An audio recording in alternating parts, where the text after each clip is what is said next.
सारे भैया ने राम राम। आपका भाई अपना प्यारा देसी पत्रकार भगत पालाराम।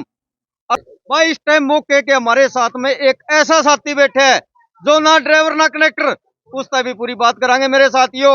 वे आम जन यहाँ आज ड्राइवर साथियों के साथ कंधा मिला के क्यों बैठे हैं, पूरी कहानी क्या है, पूरा मामला क्या। नमस्कार भाई साहब जी। नमस्कार। क्या नाम है जी? मेरा नाम है मनोज पचेरवा।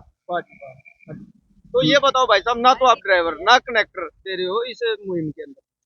देखो, हक और की लड़ाई में मैं तो कहता हूँ, इस देश के तमाम नागरिक जिनका जमीर जिंदा है और देश के ईमानदार नागरिक है और देश के लोकतंत्र पर विश्वास रखते हैं, उन सभी को इस काले कानून के खिलाफ खड़ा होना पड़ेगा। और आपने पहले तो आपका धन्यवाद करते हैं, आपका है PR देसी खबर, आपका धन्यवाद। वैसे तो ये यार देसी खबर, देसी देख, बोलो मेरे पीछे, देसी देख, देसी देख, बिना ब्रेक, बिना ब्रेक, लाइक शेयर पे अंगूठा तो टेक। भाई सारे अंगूठे टेक लियो पहले तो। अब बताओ आगे बात। आपने और या आजकल जो प्रिंट मीडिया है, बड़े बड़े टीवी चैनल वाले खबरें हैं, वो तो अब इस सरकार के भोपू बने बैठे हैं। और मैं तो मानता हूँ कि वो मुख्य मीडिया अब रह ही नहीं, मुख्य मीडिया तो आप लोग हो और आपकी इस मेहनत को हम सलाम बोलते हैं। ये खबर ना तो कोई रिपब्लिक दिखाएगा, ना जी न्यूज़ दिखाएगा, ना आज तक दिखाएगा। आप लोगों का स्वागत है, धन्यवाद है। आपने वो बात तो सुनी होगी कि हाथी के दांत दिखाने के कुछ और खाने के कुछ। ये सरकार तो वो है। अब एक और तो ये इन्हीं मजदूरों को 5 किलो अनाज दे रही है फ्री में, दूसरी ओर इन्हीं से 1200 रुपए का सिलेंडर दे रही है। और एक और तो जहाँ पर ये इनको फ्री वो क्या बोलते हैं कि 5 लाख का बीमा कवर दे रही है, हेल्थ इंश्योरेंस।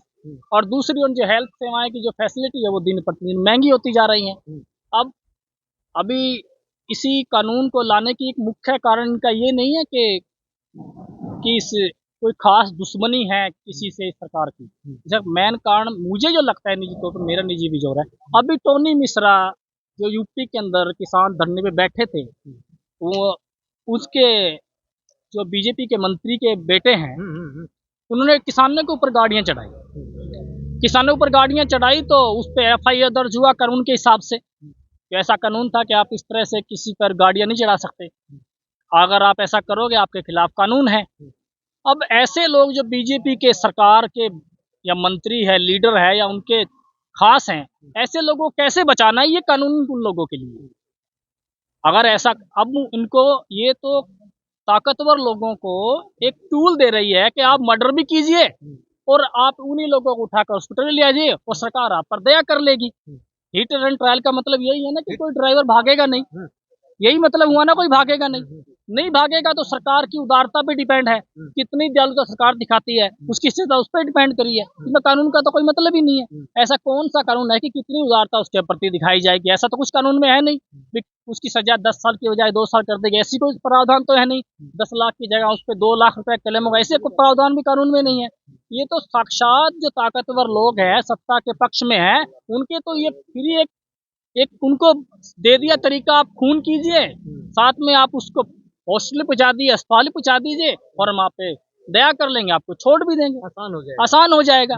और दूसरे तरफ इनके ऊपर अब हम आम लोगों के अंदर ये दहशत का विषय, आम लोग इससे नहीं बच पाएंगे इस कदम से। ना तो वो किसी MP MLA के बेटे हैं, किसान मजदूर के बेटे हैं।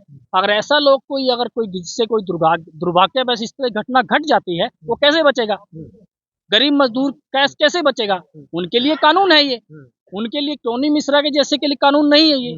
तो ये हाथ सरकार की वो है कि हम कहने को तो कुछ और करने को कुछ।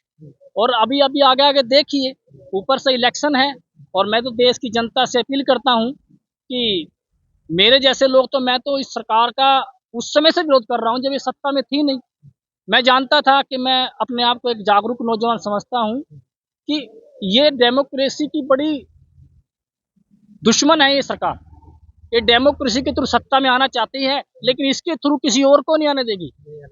उनका ये सदा यहाँ बने रहे और लोगों में दहशत फैलती रहे और एक तरफ से एक हाथ से दाना दे, दूसरे हाथ से दाना छीने, इस तरह की सरकार है। और आपके मीडिया के थ्रू मैं लोगों से कहना चाहूँगा कि आप जागिए। आप ये जातिवाद का कार्ड भी खेलेगी, धर्म का कार्ड भी खेलेगी। इनके जाति और धर्म के बहकावे मत आइए, क्योंकि हमारा देश का कानून तो बोलता है, देश का संविधान तो बोलता है कि धर्म और राजनीति अलग अलग विषय है। इन्होंने खिचड़ी पका दी। अब राम मंदिर का फैसला तो किया कोर्ट ने, लेकिन उसका क्रेडिट ले रही है सरकार। राम मंदिर के गेट के पट तो खोले थे राजीव गांधी जी ने, लेकिन उसका क्रेडिट पूजा आरती करेंगे नरेंद्र मोदी जी। अब धर्म का भी किस तरह से इस्तेमाल कर रही है, ये सीधा सीधा है कि इसको लोकतंत्र में विश्वास नहीं है। अब आप कोई भी मीडिया उठा के देख लीजिए, कितने बड़े बड़े न्यूज चैनल हैं और उनमें तो धर्म की बातें नहीं, कोई रोजगार की बात नहीं, कोई शिक्षा की बात नहीं, कोई स्वास्थ्य सुविधाओं की बात नहीं, और इस कानून पर भी कहीं बात नहीं है। ये जो लोग बैठे हैं हजारों की संख्या में अलग अलग टोल प्लाजा पे, इनकी भी कोई बात नहीं है। अब ये तो चाहते हैं कि बस लोग हमने जो बोल दिया उसको माने, कोई किंतु परंतु ना करे। लेकिन ये पता नहीं ये देश के नौजवानों से ये बेखबर है। ये जितना मोदी जी को इन देश ने प्रेम दिया है, इसको गद्दी से उतारते वक्त भी देर नहीं लगेगी। लेकिन वो क्या भी अहंकार का गड़ा जब बढ़ेगा तो अब इनको पता चलेगा। अभी तो इनके दिन है, ये मन चाहे कानून लागू कर रहे हैं, और जब देश की जनता जागेगी तो इनको सबक सिखाएगी। आने वाले चुनाव में मैं कहता हूँ तमाम नौजवान, मजदूर, किसान, महिलाएं, सभी से मैं रिक्वेस्ट करूंगा कि इनका वोट पे तो बहिष्कार कीजिए। ऐसे मरे हुए सांप को गले से उतार के फेंकिए, न आने वाले समय में देश का बुरा हाल करें। बहुत बहुत धन्यवाद भाई, शिक्षित बातें साथियों बिल्कुल बताई है। धन्यवाद, शुक्रिया। पीआर देसी खबर के साथ में जुड़े रहिए। मैं बिमला बंजारा कैमरामैन के साथ में भगत पालाराम, देसी देख बिना ब्रेक।